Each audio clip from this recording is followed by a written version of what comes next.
Insight is a super simple and yet extremely powerful and customizable system. If you track against learning objectives, you can have any objectives you like for any subjects you like. In this system, I've already got some objectives set up for reading, writing and maths, and I can edit these, I can delete them, I can move them around. These are ones that I've selected. I can upload more lists of objectives, or if I want to, I can even create new subjects with my own lists of learning objectives associated with them. That may be just for reference or for tracking purposes. Once I've got all of my objectives in the system, I can then start to track against them. By clicking on this objective button, it takes me to my tracking grids. I then select the year group and I select the subject and I load up the grid.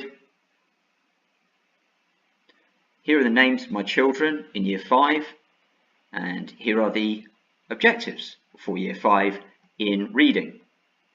I then simply click on the cell next to the appropriate objective and I can make an assessment that relates to the child's security in that objective at that point in time. If I scroll up, I've got some metrics here that show the child's security overall, and percentage secure to date is essentially a gap measure. It shows how many objectives they've secured so far. And I've got these little coverage bars here that show any gaps, any issues that they have. I can easily access previous year's objectives, and if I've been tracking against those historically, I'd have coverage bars there as well. Now up here, underneath the child's name, and probably most importantly, here's my overall teacher judgment. So if I click on here, I can then select the child's assessment and save that. And normally teachers would be doing this once a term, 3 times a year. Now the important thing to note is that these overall judgments that the teacher's making, these overall assessments, are independent of these individual learning objective assessments down here. So you don't need to do this bit in order to get this bit. This is independent, it's a teacher's own judgment. The other important thing to note is that the language that I've used here, and I've selected working well below, working just below, working securely and working at greater depth, those are my choices. I've decided on those. You can have as many bands as you like, using whatever terms you like. Also, if you're using a linear, points-based sort of flight path approach, you can have that as well. But here I'm using point-in-time assessment, and this term, for example, secure, means that at this point in time, the child is working securely within the curriculum, even though, say, for example, it's the autumn term. So, once I've got all my information in here, I can start to find out some useful information about the child. I can click on their name, it will take me down to their page. Here I can see their assessments over time, the percentage of objectives secured, if I'm assessing against objectives, and also some other information here, for example, standardized test scores over time. If I want to add in some extra assessment information, for example, I've just started doing a reading age assessment, I can do that as well. I can add that into their profile. There's other information stored down here as well. Assessments over time, the learning objectives that have been assessed so far and how secure they are and when they were assessed. SEN status, groups that the child's been assigned into, I can create my own groups. Attendance data from your MIS. Comments, this is a free text field, and any attachments that are relevant. But I can also add in other information as well. If I want to get more data into the system, it's not just a case of entering it via the objective grids. I can add them in other ways as well. So, if I didn't want to track against objectives, I can put in the teacher assessments using this method. I can also add in standardized test scores, reading ages, percentages, raw scores, and what have you. Just simply by clicking on the Enter Data button and then clicking on this option here. So for example, I've just started using NFER tests. So we would select the subject and select the term. Now, NFER doesn't exist down here at the moment, but I have the option to create it. So I can create my own assessments. And then I can click on here and I choose the appropriate mark scheme, which in this case is standardized scores. And I can load up the grid and then go into this next page and I can simply type them in. Now, for many, that will be fine. But if you've got a lot of data to get into the system and you've already got that data in a spreadsheet, then you don't really want to have to enter it twice. So we have another facility in here to actually upload those automatically. By clicking on Excel Assessments, I'm prompted to paste the names of children into the system. I literally copy from a spreadsheet into here and I place my names of children there. Those are recognized and matched against the names of children already in the system. I then go on to the next page and I choose what I want to upload. So in this case, reading standardized scores for the autumn term, and I paste those in as well, and it's extremely quick and it's extremely effective. It's a very good way of getting extra data in. Also, under enter data, I can upload FFT benchmarks if I want to do that, if you're using FFT for target setting. So you can choose the level of challenge here and you can upload those FFT benchmarks into the system, which is also useful. And I can create any bespoke groups that I like if I want to add children into specific groups. So now I've got my teacher assessment in. I may be tracking against learning objectives. I've also got some standardized test scores, some percentiles, some reading ages, some FFT benchmarks. I've got a lot of data into the system.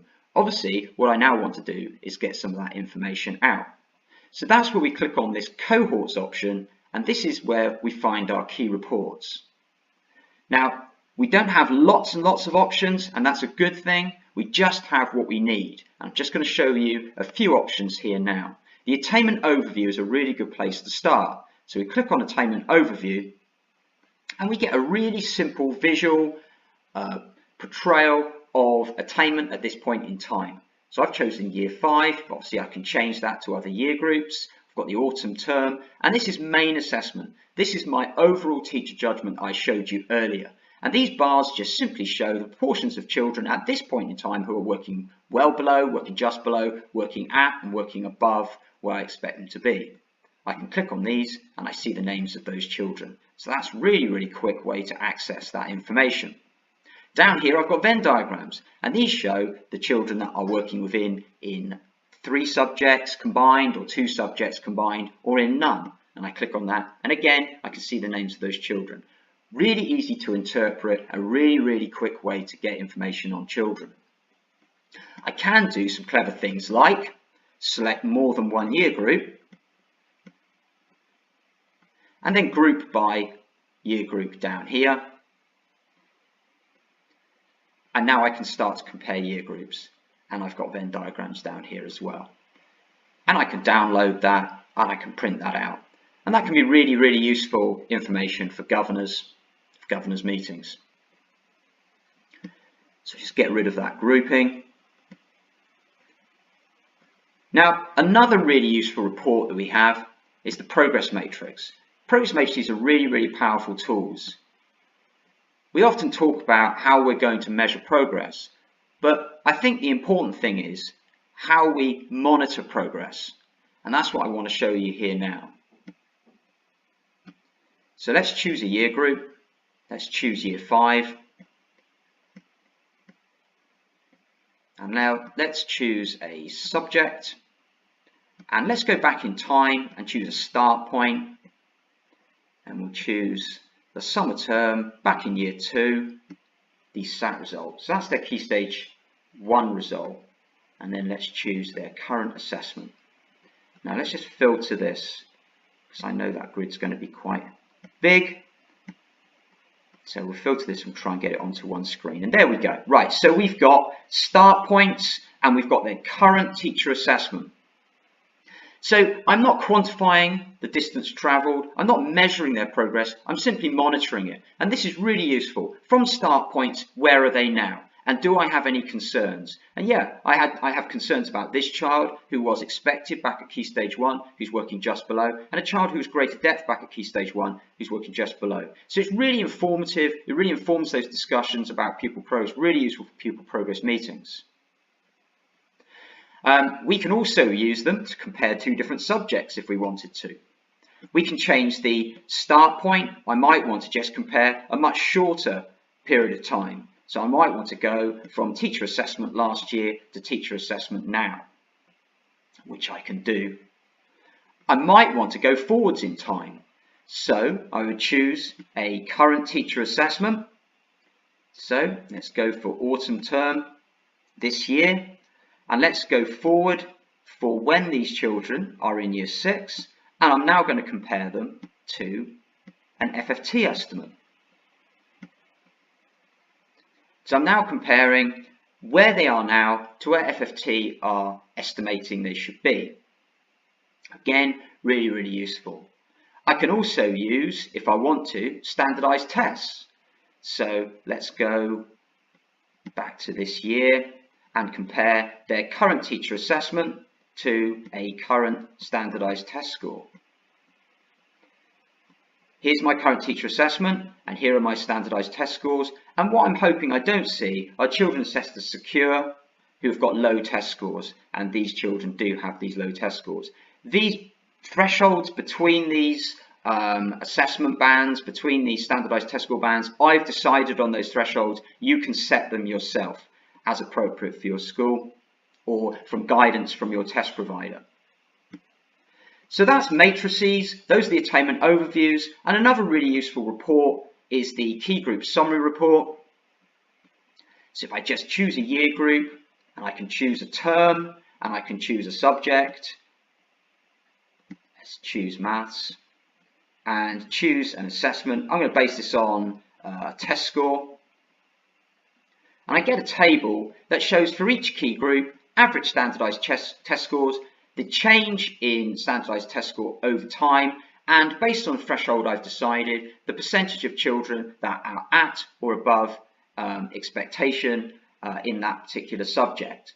So those are really useful because often senior leaders have to design these themselves, and they're pulling together data from numerous sources, often sort of filtering spreadsheets, counting up numbers of pupils, maybe getting their calculator out to add up averages or what have you, or doing it in a spreadsheet, but this will do it all for you. Now, if this table doesn't quite have enough information, then you can go one stage further and you can build your own. So I can literally just create a table, edit it, add in some data. I'm just going to add in a couple of columns here for the current academic year, for my current term in reading, and in using Rising Stars, my Rising Stars test score, it could be NFER, and then I've now got standardized test scores for those children. I'll just add another one for maths as well. Okay, so there's my maths test scores.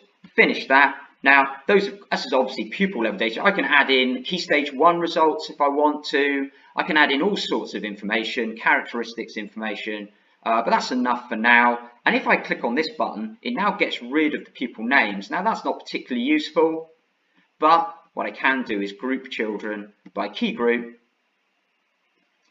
And rather than showing the pupil names, it just aggregates them into key group level. Or if I want to, let's just get rid of that. I'm back to my one row again. I could select the whole school. So I can select, just select years, just a bunch of year groups. Apply that. And then let's group them by year group instead. And there we go. We've now got a summary report showing for each year group their average standardized score. And I can even add in, if I wanted to, pupil premium as well. So I've now got year 2, year 3, year 4, and I've got pupil premium, not pupil premium. So I've got a comparison of those.